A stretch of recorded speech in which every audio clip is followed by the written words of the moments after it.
Hello friends, कैसे हैं आप सभी। तो दोस्तों, आज की वीडियो के अंदर हम चर्चा करने वाले हैं यूजीसी के फर्स्ट पेपर यानी जनरल पेपर से रिलेटेड। तो पिछली वीडियो के अंदर हमने चर्चा की थी हमारे टीचिंग के प्रिंसिपल्स की। तो प्रिंसिपल्स के अंदर आपने पढ़ लिया था कि दो प्रकार के जो है शिक्षण के सिद्धांत होते हैं, यानी कि टीचिंग के दो प्रकार के जो है टाइप्स होते हैं।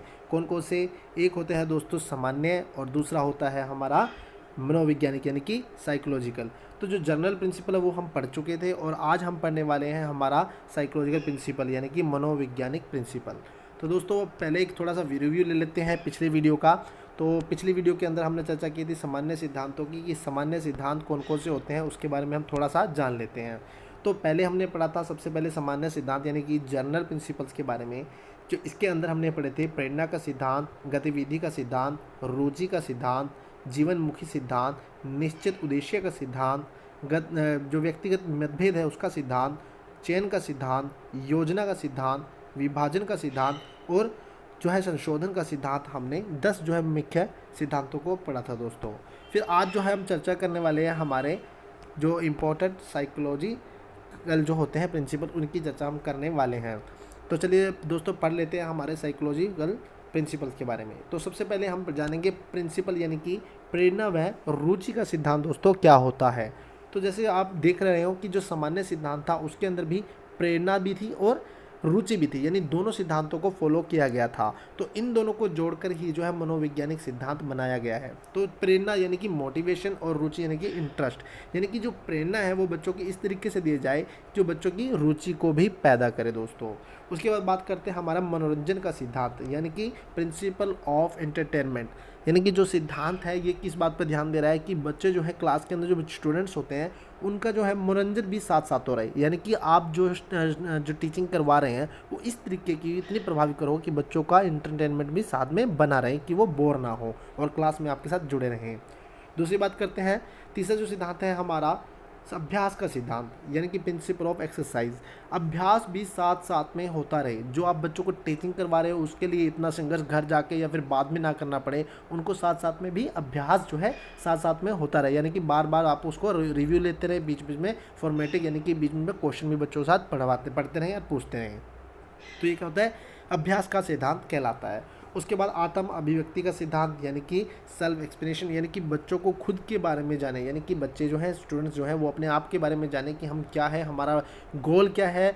तो ये चीज़ को वो जानना पहचानना चाहते हैं। यानी कि हर बच्चा जो है इस चीज़ को अच्छे से समझ सके कि वो अपने आप को, अपने लाइफ के जो गोल है उसको अच्छे से जाने, उसके अंदर की जो शक्तियाँ यानी कि अंदर जो असीम शक्तियाँ जो छुपी हैं उसको वो पहचान सके। तो यही जो है आत्म अभिव्यक्ति का सिद्धांत कहलाता है। तो इसी तरीके से जो है टीचिंग को जो सिद्धांत के लिए रखा गया है। दूसरे पांचवी जो बात करें हमारे जो इम्पोर्टेंट है सहयोग का सिद्धांत। दोस्तों, आप सभी जानते हैं जो हम हैं सामाजिक प्राणी हैं।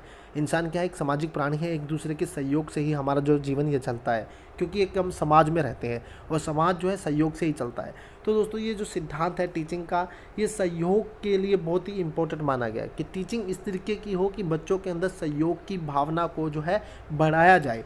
आपस में उनकी जो कॉरपोरेशन की जो मतलब क्षमता है, यानी कि आपस में कॉरपोरेटिव जो उनकी जो क्षमता है, उनकी समझ है वो बढ़े। तो इसलिए जो है सहयोग का सिद्धांत भी रखा गया है। उसके बाद बात करते हैं प्रबलन का सिद्धांत यानी कि प्रिंसिपल ऑफ रेनफोर्स। यानी कि प्रबलन आप जानते हैं क्या चीज़ होती है, यही एक अभ्यास के जैसे कि तरीका होता है रेनफोर्समेंट। यानी कि रेनफोर्समेंट में उस पर एक जो काम अच्छा किया जाए उसको बार बार दोहराने के लिए उसको क्या किया जाए, प्रवोक किया जाए, यानी उकसाया जाए, उत्साहित किया जाए। तो ये क्या कहलाता है, प्रबंधन का सिद्धांत कहलाता है दोस्तों। उसके बाद आता है प्रशिक्षण का सिद्धांत यानी कि प्रिंसिपल ऑफ ट्रेनिंग।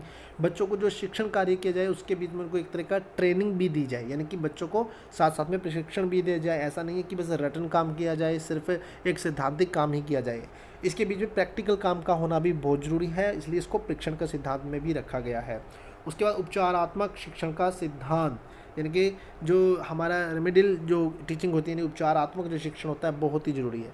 यानी कि जब हम देखते हैं कि बच्चे किसी कारणवश या किसी डर खौफ या किसी भी कारणवश वो बच्चे जो पढ़ नहीं पा रहे हैं, उनके अच्छे अंक नहीं आ रहे हैं या फिर वो कुछ अच्छा रिस्पॉन्स नहीं दे रहे हैं, तो इसका क्या कारण है। तो इसका जो बच्चों की जो समस्या है उसका उपचार जो करना है तो वो टीचिंग के अंदर रखा गया। यानी कि टीचिंग का जो मनोवैज्ञानिक सिद्धांत है उसके अंदर ये उपचार का जो शिक्षण सिद्धांत जरूरी माना गया है, क्योंकि बच्चों का जो उपचार करना होता है, यानी कि उनकी जो समस्या के जो हल करना होता है, प्रॉब्लम को जो सॉल्व करना होता है, वो भी शिक्षण के सिद्धांत का एक मेन जो है प्रिंसिपल माना गया है। चलिए दोस्तों, तो ये जो 8 है इम्पोर्टेंट मनोवैज्ञानिक सिद्धांत माने गए हैं टीचिंग के। अब चर्चा कर लेते हैं हमारे अगले टॉपिक की जो सबसे इम्पोर्टेंट है, लर्निंग यानी कि अधिगम। दोस्तों अधिगम क्या चीज़ होती है? अधिगम बहुत ही इम्पोर्टेंट चीज़ है। अधिगम का सामान्य अर्थ क्या होता है? अधिगम के अर्थ को जानें तो अधिगम का सामान्य अर्थ होता है ज्ञान प्राप्त करना, स्मरण करना, अनुभव को संगठित करना होता है। यानी कि इंसान के लिए जो चीज़ सबसे महत्वपूर्ण होता है सीखना। अधिगम का एक सिंपल अर्थों में शब्द माने तो इसका अर्थ होता है सीखना। यानी किसी भी चीज़ को सीखने की जो प्रक्रिया वो क्या कहलाती है? अधिगम कहलाती है, जो आंग्ल भाषा के अंदर लर्निंग का रूप माना गया है। ठीक है दोस्तों, आपको पता है जो अधिगम है वो क्या चीज़ है? एक कंटिन्यूटी प्रोसेस है, यानी कि सतत प्रक्रिया है जो कि जन्म से लेके मृत्यु तक किसी न किसी रूप में हम सीखते रहते हैं, हम चीज़ अधिगम करते रहते हैं। तो दोस्तों क्या होता है कि जैसे कभी जो कोई शिशु होता है बचपन के अंदर, छोटा बच्चा होता है, शैशव अवस्था में होता है, तो एकदम असहाय होता है। तो वो जब धीरे धीरे वातावरण के साथ में समायोजन करता है, जब वातावरण के साथ में टच में आता है तो क्या करता है? सीखना स्टार्ट करता है, जिसे हम मनोविज्ञान जो है सीखना ही बोलते हैं। यानी कि इसको हम सीखना का एक छोटी परिभाषा मान सकते हैं। तो कुछ वैज्ञानिकों द्वारा, कुछ साइकोलॉजिस्ट द्वारा जो अधिगम की जो है परिभाषा दी गई है उसकी चर्चा हम कर लेते हैं, कौन कौन से इनकी परिभाषा होती है। तो सबसे पहले वुडवर्थ के शब्दों में अधिगम की जो परिभाषा है वो क्या है? सीखना विकास की प्रक्रिया है। दोस्तों सीखना क्या है? विकास की प्रक्रिया है, यानी कि learning is a process of development.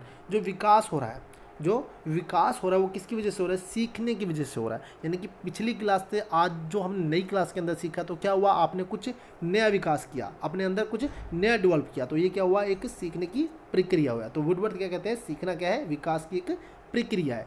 Skinner के शब्दों में क्या है? स्किनर क्या कहते हैं कि सीखना व्यवहार में उत्तर समायोजन की एक प्रक्रिया है। यानी कि learning is the process of progressive behaviour adaptation. यानी कि जो हमारा रोज का सीखना है, यानी उत्तर यानी कि कंटिन्यू प्रोसेस, यानी कि समायोजन यानी कि एडेप्टेशन, यानी कि जो हमारा आपसी तालमेल है वो क्या होता है? सीखना होता है। व्यवहार के अंदर जो हमारा आपसी तालमेल जो होता है, तालमेल करने की जो शक्ति का जो विकास होता है वही सीखना कहलाता है। उसके बाद गेट्स व अन्य के शब्दों में कुछ परिभाषा दी गई। सीखना अनुभव और प्रशिक्षण द्वारा व्यवहार में परिवर्तन कहलाता है। यानी कि सीखना क्या है? सीखना अधिगम क्या कहलाता है? सीखना अनुभव और प्रशिक्षण द्वारा व्यवहार में परिवर्तन, यानी कि वांछित परिवर्तन कह लीजिए जो हम चाहते हैं। ठीक है, तो इसके द्वारा क्या होता है? हमारा जो सीखना है, हमारे अनुभव जो एक्सपीरियंसेस होते हैं, जो हमारी ट्रेनिंग होती है, प्रशिक्षण होता है, उसके द्वारा हमारे व्यवहार में जो परिवर्तन आता है वो क्या कहलाता है? शिक्षण यानी क्या कहलाता है? अधिगम कहलाता है। तो दोस्तों इस प्रकार से जो हमारे इम्पोर्टेंट जो क्या है अधिगम की परिभाषाएं दी गई हैं कुछ मनोवैज्ञानिकों द्वारा। तो दोस्तों इस प्रकार से जो आज हमारी की वीडियो है, हमने क्या जाना आज की वीडियो के अंदर? हमने अपने मनोवैज्ञानिक सिद्धांत जाने शिक्षण के, और दूसरा हमने जाना लर्निंग की परिभाषा को। चलिए दोस्तों आज की वीडियो में इतना ही। अगर वीडियो आपको पसंद आया तो लाइक शेयर जरूर कर दें और ज़्यादा से ज़्यादा